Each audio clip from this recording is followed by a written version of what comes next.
Let me see if I can read to you some more, some information in the back of the Bible.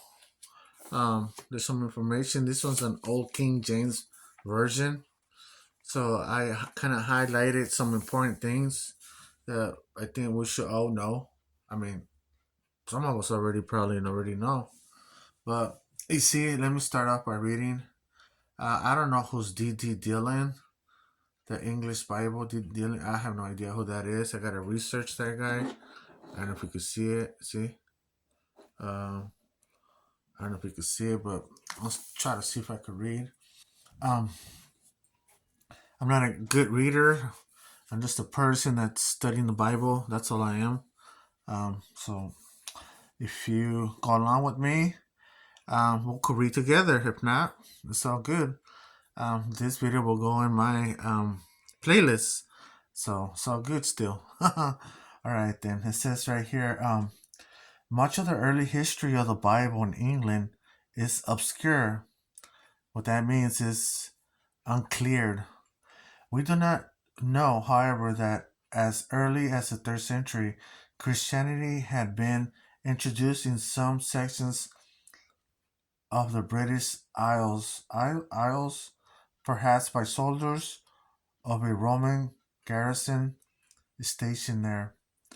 But the gospel made no significant advance in Britain until 597, the year.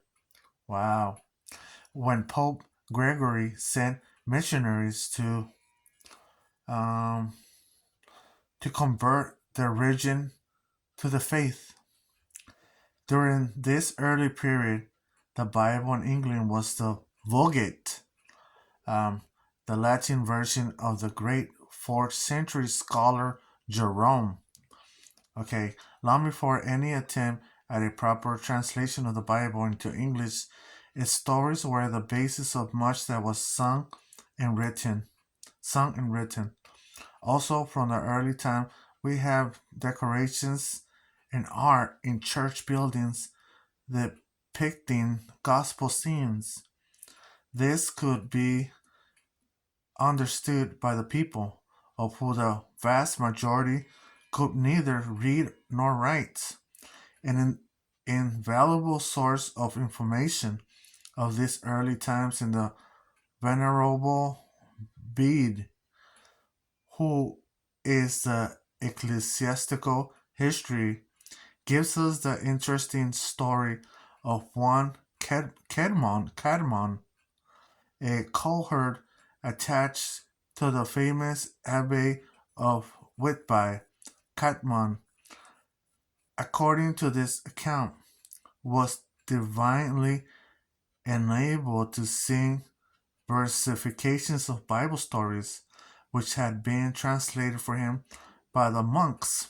Although Cadman was not a translator of the scriptures, he deserves a place in this sketch because his story indicates the manner in which a large part of the people must have obtained their knowledge of the Bible in the period. Early in the 8th century, wow, that's a long time ago.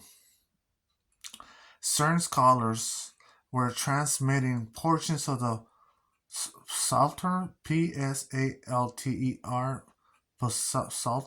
Psalter, Psalter, and the Gospels into English. Foremost among this was Bede, D 735 to 742. And it looks like it has like a question mark.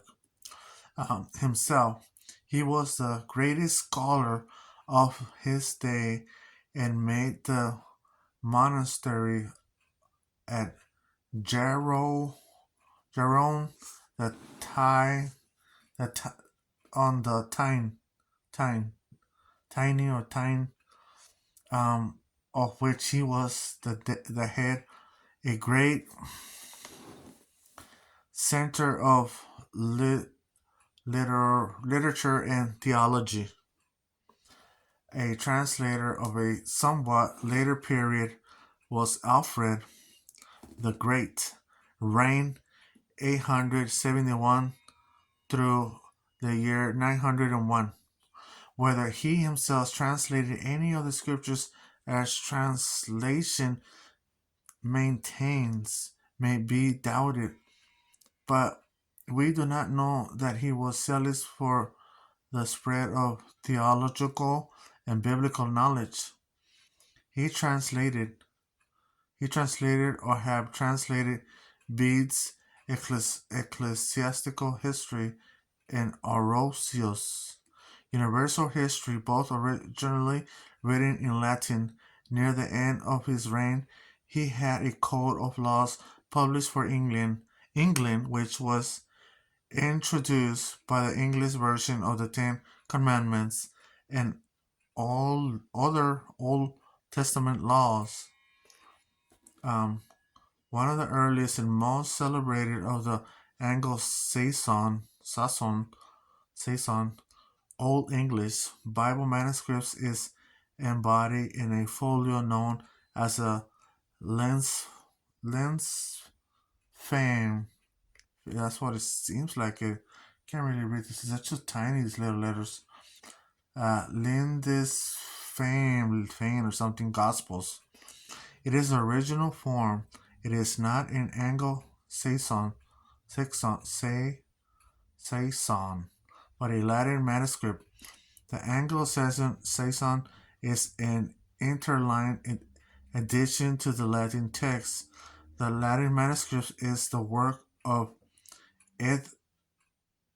Eadfrith, who afterward became Bishop of Lindisfarne. Let me use my little glasses right here. My little this thing right here. This right here. I don't know if you guys can see it. This thing.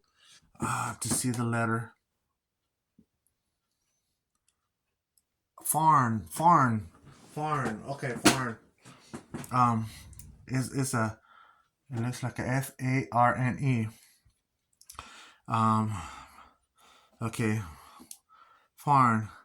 698 through 724. It is written on vellum in double column in beautiful script.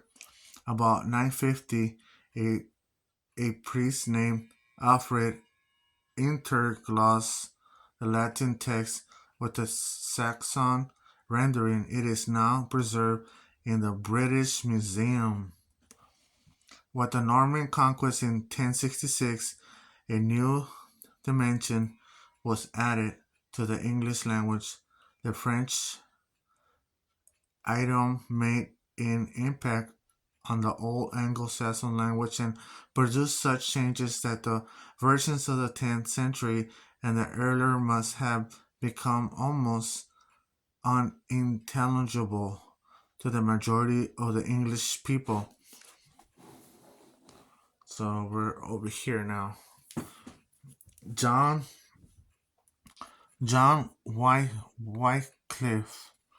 Wycliffe, and the English Bible. By the close of the 11th century, new revisions of the Bible in Anglo-Saxon had largely disappeared due no doubt to the Norman invasion. Saxon priests were replaced by Norman clergy in the Saxon speech, and Bibles were ignored. A long period of unsettled thought and life descended upon England. Eventually, the conflicts occasioned by the conquest were resolved in a language which was neither pure Saxon nor pure Norman French, but an amalgamation having elements of each came into use. This is the language we now call English. From the beginning of the 14th century, changes in the language were rapid, and by the close of the century, the direction the language will take was fairly determined. This period witnessed the beginning of English literature proper. Sir John Mandeville published his travels in 1356, and Chaucer wrote a few years later. So too, White, Wycliffe's Bible belongs in this first period of English literature. John Wycliffe, um, 1330, 1384, the morning star of the Reformation, was responsible for the first translation of the entire Bible into English. As a professor at Oxford, he was the most eminent theologian of his day, and he combined his scholarly attainments with a deep concern for the religious life of the common people. The Bible, he affirmed, was the ground of faith, and Christians ought much to travail night and day about the text of the holy writings, and namely the gospel in their mother tongue. Wycliffe's translation was, of course, based upon the Vulgate, for probably no one in England in that day will have been competent to undertake a translation from the original Hebrew and Greek. About 1380, the New Testament was completed in 2 or 3 years later. The whole Bible was in the hands of the English people in their own language. The part which Wycliffe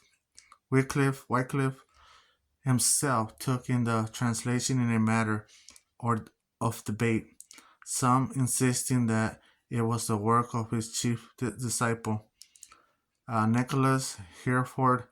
A revision and corrected translation issued in 1388 is ascribed to John Purvey. However, we need have no qualms in referring to it as the Wycliffe's Bible, where it was under the inspiration and influence that the work was done. The Wycliffe Bible came down in manuscript form and was not printed until 1850. What is thought to be an original manuscript of the early version is now in the Bodleian Library at Oxford. Because his views of the church and society were at such great variance with the ecclesiastical and political authorities of his day, Wycliffe was declared a heretic, and his writings were banned. After his forced retirement to Lutterworth in 1382 and his death in 1384, his followers, nicknamed Lollards,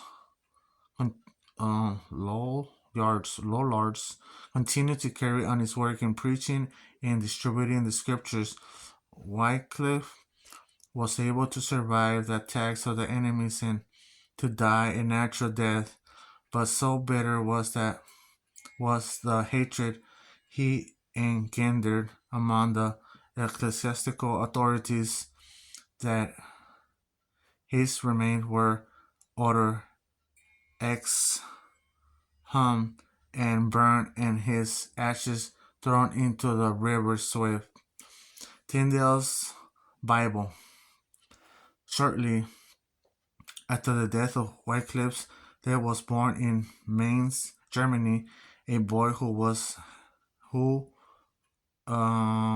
to have deathless fame as the inventor of printing with movable type. His name was Johann Gensfleisch. because he did not like the family name, which in German means goose meat. He took the name of Gutenberg. The name of property belonged to his grandfather. After a residence of some years in Strasbourg, he returned to Mainz, when he set up printing press in partnership with one John Fuss.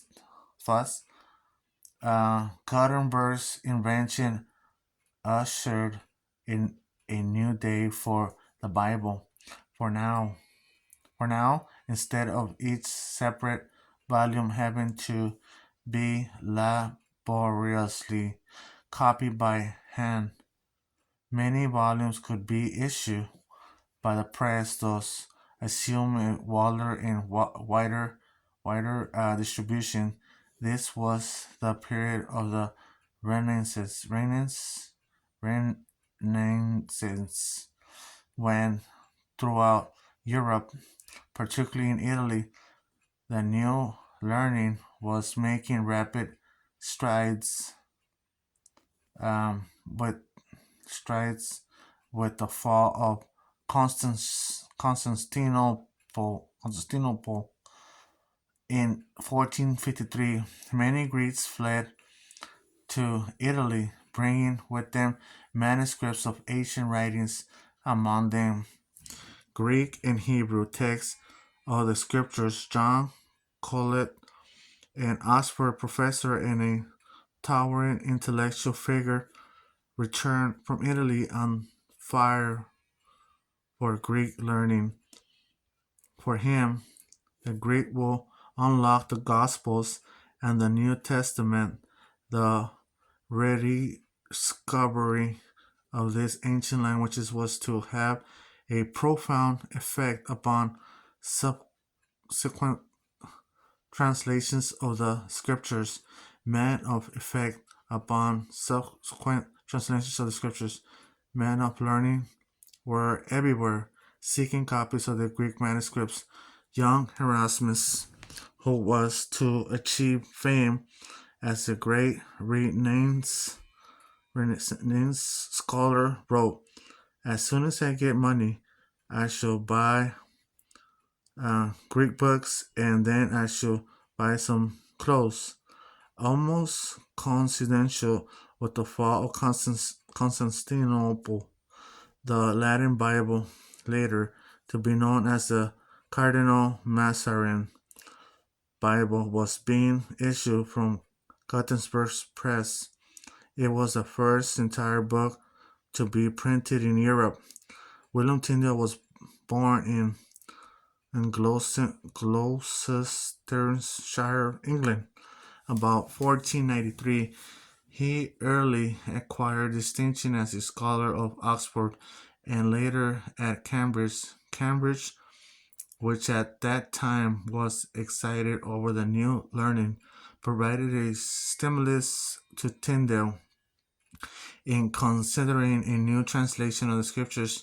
Subsequent experiences led him to the conviction that much of the confusion in people's minds was the result of their ignorance of Scripture. Perhaps the knowledge that Luther had given to the German people, a Bible in their own tongue, was a further further stimulus to Tyndale. To a churchman of his time, he addressed his well-known statement, "If God spared my life ere many years, I will cause that the boy that drive the plough should know more of the scriptures than thou dost." At first, Tyndale sought the patronage of Bishop Tunstall of London, but in this he was unsuccessful.